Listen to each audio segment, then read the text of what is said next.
biasanya coach akan memberikan mungkin saran ketika berbicara late game, early game plan, ya kan, yang dimana rencana early game-nya berjalan atau tidak. Tapi ketika kita berbicara late game, eksekusi gameplay itu selalu ada di tangan dari pemainnya itu sendiri. Karena mungkin coach akan bermain di mungkin arahan coach akan bermain cuma di early doang sih menurut. Iya, early game sampai dengan mungkin Mid lah. decision mid game lah. metode late itu udah decision sendiri nggak sih? Dan bahkan kalau misalnya kita menyaksikan juga dari posisi yang terlihat, ini dengan menutup Valentina respect sekali. Super Ken tidak akan dikasih Fanny walaupun notabene-nya dia kalah di game yang kedua.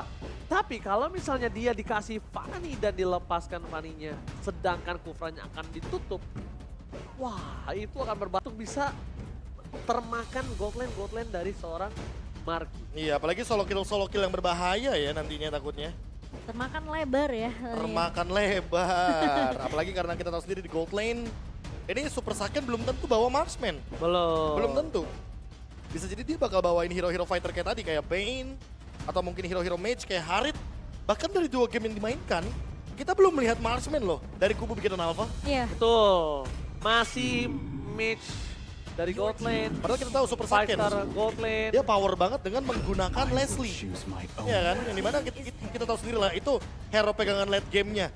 Untuk teman-teman dari Bigeton Alpha, tapi untuk sekarang, Arlot akan diamankan terlebih dahulu dari kubu Geek Farm. Dan ini juga salah satu deny pick yang bisa kita bilang untuk mengantisipasi pergerakan di arah marksman lead atau mungkin marksman yang ada di arah backline. Antisipasi. Ya. Jangan si sapi dibawa-bawa terus. Si sapi. Tapi ini salah satu, lagi-lagi, hero comfort, hero power look juga. Yang kita udah ngeliat mungkin di season yang ke-11. Namun Joy terlepas tentunya. Haha, ini bisa jadi super Ken loh. Oh, untuk Super Cat. Ini bisa jadi super Ken. Kita udah pernah lihat ya. Ya, tapi aku Beatrix. mikirnya gini loh. Dengan di bandnya Valentina tapi Eve-nya masih terbuka, ini malah jadi poin plus buat Aboy juga gak sih? Betul, poin plus untuk Aboy, tapi ini juga menandakan dari Bigetron Alpha, dia tidak akan tercounter dari segi Curve Altar. Tapi kiri enak banget kalau aku pribadi ambil Beatrix-nya terlebih dahulu. Beatrix Eve atau Beatrix. Eve Grok. Kalau misalnya ngomongin Grok, ada baiknya Beatrix Eve dulu. Karena di arah mid to the late game, mereka yang akan bermain, Profesor. Ya, Ini kombinasi sama Arlotnya juga jalan. Oke, dan jangan lupakan juga bahwa kita tahu sendiri kalau misalkan ada Beatrix, mau nggak mau berarti Joy-nya bakal digeser ke arah XP lane. Betul. Karena dia butuh banget vengeance-nya itu. Tapi Link, Farsha berarti nggak mau mainin slow effect, main burst aja. Karena apa? Karena Cloud Altar akan lebih mudah dipicu, dihilangkan dengan menggunakan Feather Airstrike. Wah, ini combo team fight yang besar banget sih dari sisi kiri. Dan kalau bisa aku bilang, dari sisi Bigetron, salah satu power dari Super Ken ini adalah Joy. Tapi Joy ini juga bisa digeser loh, Momo-chan. Ini Joy ini bisa digeser ke arah ESP lane. Walaupun dari tempo permainan dari seorang Sorizo ini masih tidak terlalu cocok dengan Joy kalau menurut aku, Profesor. Setuju. Hah? Setuju. Dan bahkan kemungkinan dengan ada Grok yang sudah di-pick juga oleh Finn di sini harusnya. Atau mungkin bahkan bisa dibilang cukup flex juga. Ya, Bisa ke arah EXP. bahkan Untuk jangan-jangan Sorizo. ini hero-nya Super Sorizo. Nah Ya. iya, karena Iya kita kan? ingat Yang Sorizo menutup dengan kemungkinan. Groknya. Iya, aku lebih setuju di saat ini. Dan entah kenapa ketimbang melawan Arlot yang kita tahu sendiri, Arlot ini kan bergantung kepada sisi power. Betul. Grok punya hal tersebut, itu jawabannya. Anti-sisi. Power of nature. Ketika dia cosplay jadi batu. Pertama, dia pakai Grok Batu ini. besar. Grok Iya. ini digunakan untuk antisisi untuk Arlot. Ya. One by one situation. Tapi yang lebih mahalnya lagi adalah clear minion cepat, lu akan bisa melakukan invite jungle terhadap seorang Nile. Nah, Rotasi. Rotasi. Invite jungle yang notabene-nya akan membuat dari Rens berpikir 2 kali lipat bahwa Loisky harus menggunakan hero yang bisa catch up atau bisa dibilang bisa ngikuti permainan dari jungle-jungle yang dirusuin. Tapi kalau ngelihat link di tangannya Geek Farm, sekarang Bigetron kayaknya mereka bisa bawain lagi untuk fighter-fighter atau mage di area gold lane-nya. Kayaknya aku malah mikir ini Farsha juga belum tentu untuk Aboy sih. Bisa ke Marky. Iya, bisa untuk Marky juga. Gak menutup kemungkinan loh, mereka membawakan Farsha Yves. Jadi artilerinya ada 2 ketika berhadapan sama Faramis yang kita tahu sendiri Faramis sangat bergantung sama area of effect juga. Tapi malah Haritnya ditutup oleh Bigetron. Ya mereka nggak mau kalau bertemu dengan Harit sepertinya di area gold lane karena gold lane-nya masih terbuka. Dan tidak menutup kemungkinan juga kita melihat salah satu di sana yang masih terlepas ketika glue di band Kajanya Kaja. sudah mulai muncul. Wow. Waduh, Masih terlalu early, ya kan? Bisa ditangkap, wah jangan sampai hilang. Tapi nampaknya ini akan menjadi sosok yang sangat menakutkan. Ingat, Kaja, Supres, dan mungkin kalau bisa kita bilang, Supres Kaja ini agak lebih mudah dibandingkan Supres Franco. Ya. Franco lu akan harus ngeluarin banyak source skill untuk bisa mendapatkan Pantaflicker. Supres. Karena dia close range, Ya. milih. Willy. Dan ini dia perbedaannya dengan Kufra lagi ya, seperti yang diamankan oleh Baloyski. Berarti target dari Super Key atau bahkan Super Fin yang nanti akan menggunakan Kaja itu udah jelas banget. Pasti harus menuju ke arah Kufranya. Oke, dan Oh, Link Cloud, 2 scaling hero. Berani banget ya. Wah, ini resikonya gede banget sih di Resikonya bawah gede sama banget teman-teman dari Geekfall. Tapi kalau gamenya menuju ke arah late game, kita akan melihat efek yang mengerikan dari Link dan Cloud-nya. Berarti Iya. kalau itu ngambil Beatrix kanannya. Bisa. Mendingan ngambil Beatrix, walaupun Atau- dari segi Brody itu sangat Iya. kuat untuk melawan seorang Brody Link. buat match up-nya oke. Iya. Atau bahkan kalau mau, ini kan harusnya ada di band. Apakah kita akan lihat Esmeralda Goten biar bener-bener early game itu sekalian? Kalau menurut gua Esmeralda Gotland walaupun emang early game sekalian ini agak punya chance yang berat untuk dibawa di early game. Butuh Marsman. Clear-nya cepat. oh Masalah mereka itu- bakari. Kari. Wah. Kaja Kari. Hero yang single target banget. Dan ditambah dengan early pressure yang ingin dimainkan oleh Super Saiyan sepertinya. Gak bisa dilawan pakai apa? Wind of Nature. Iya, Gak bisa dilawan pakai Wind of Nature. Iya. Ini Nggak ada chance yang cukup besar di tangan dari seorang Super Saiyan dan bahkan ini dia match point. Match point yang sangat mahal. Kenapa? Karena ini adalah salah satu ajang balas dendam untuk Marky. Pembuktian. Pembuktian tidak mau menjadi player ke-6 Momochi. Redemption. oke, kita akan lihat apakah balas dendam itu akan terjadi di game yang ketiga. Pembuktian yang akan dilakukan oleh Marky di hadapan mantan timnya. Atau justru Bigetron Alpha yang akan menutup kesempatan balas dendam itu dilakukan di match point kita untuk kedua belah tim. Cukup menarik tentunya. Dari kedua belah draft sama-sama kuat. Tapi kita tahu juga Link dengan Cloud ini adalah combo yang begitu mematikan. Tapi kita akan masuk ke dalam map dan juga game kita yang ketiga untuk Geek versus Bigetron Alpha. Match point. Akankah ada Marky yang berhasil membuktikan dia bukan player ke-6 atau bahkan di sisi sebaliknya ada Geek Fam yang terkubur harapan di match yang pertama kali ini. Sementara dengan pergerakan Luke yang ngebawa Arlord, memang early yang agresif bisa dibawakan juga oleh Geek Fam. Oke, akhirnya kita melihat Super Ken kembali dengan Season Hunter-nya. Dan berbanding terbalik untuk sekarang malah Nile yang bermain dengan Master Assassin. Artinya Iya. apa? Artinya Nile mau main pick off, solo pick off kalau bisa 1v1 situation. Entah siapapun hero individual yang akan muncul dari Bigetron Alpha. Alright. Dan bahkan dengan emblem seperti ini dari seorang Kari juga ingin bermain cepat. Maksudnya early-nya dia juga tidak mau terlalu lama. Dia ingin punya landing yang unggul dari seorang Cloud. Karena Cloud ini akan lebih sustain Momo-chan. Kita tahu dengan command yang dimiliki, tapi di sisi sebaliknya Marky ternyata lebih mengungguli dengan adanya emblem yang dia miliki. Sustain di early, tapi belum tentu. Di armnya itu nya dia mampu bertahan Momo-chan. Ya, dan bahkan scaling dari Geek Farm sendiri ya, space create yang harus dilakukan juga oleh pemain-pemain dari Geek untuk ke arah seorang Marky di sini diperlukan banget. Dan gimana caranya pemain-pemain dari Bigetron Alpha mendinai hal tersebut terjadi di 10 menit kita pertama. Kalau bisa dibilang dari segi rotasi yang dilakukan, Bigetron Alpha tadi dengan sedikit kerusuhan, malah Kajanya bisa dimakan abis loh. Dan kalau misalnya di sini Kajanya bakal coba dilumat, dan Super Ken tidak harus butuh ke arah purple buff, dia tidak terlalu depending on purple buff. Di sisi sebaliknya, melihat ada rotasi yang dilepas dari seorang Link menuju ke arah bottom lane, tandanya langsung ada flicker telah dikeluarkan di tengah sana. Membuat Super Fin tidak memiliki flicker, tidak ada power, dan belum memiliki defense judgment. Sedangkan Super Sorizo yang tadi sudah kita bicarakan di arah early draft, kalau dia memiliki growth untuk melakukan zoning out, ini udah mulai dilakukan tugasnya.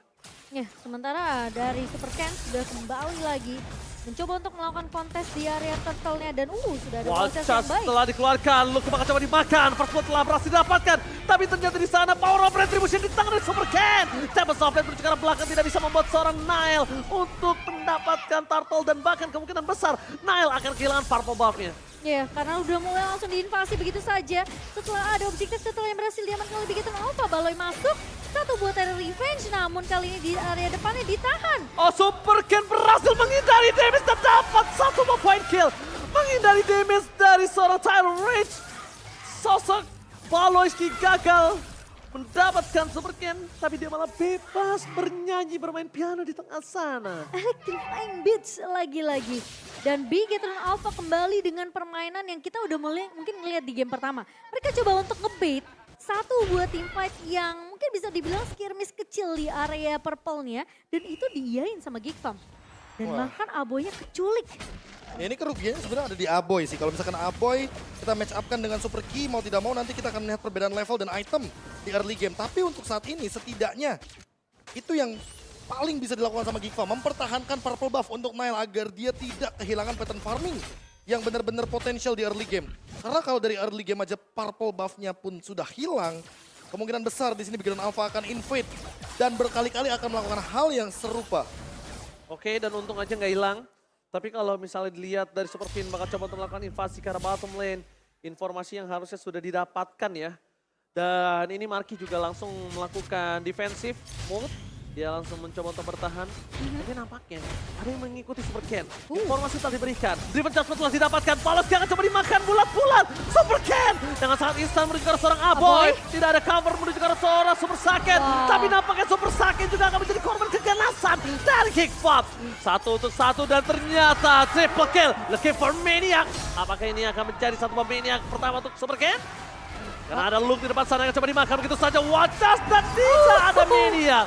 Lebih fokus ke arah satu point kill untuk Turtle selanjutnya. Tapi itu jadi keuntungan yang benar-benar bakal bikin snowballing banget ke arah Bigetron Alpha, Prof. Plus timingnya nggak sih?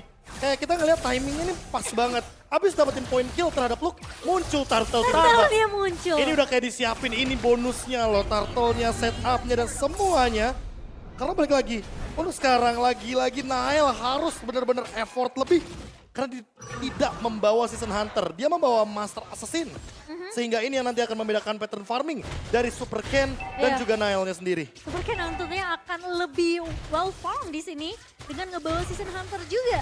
Tapi kali ini Marky masih bisa ditahan tentunya di area atas. Dan mencoba menuju ke arah seorang Super Key.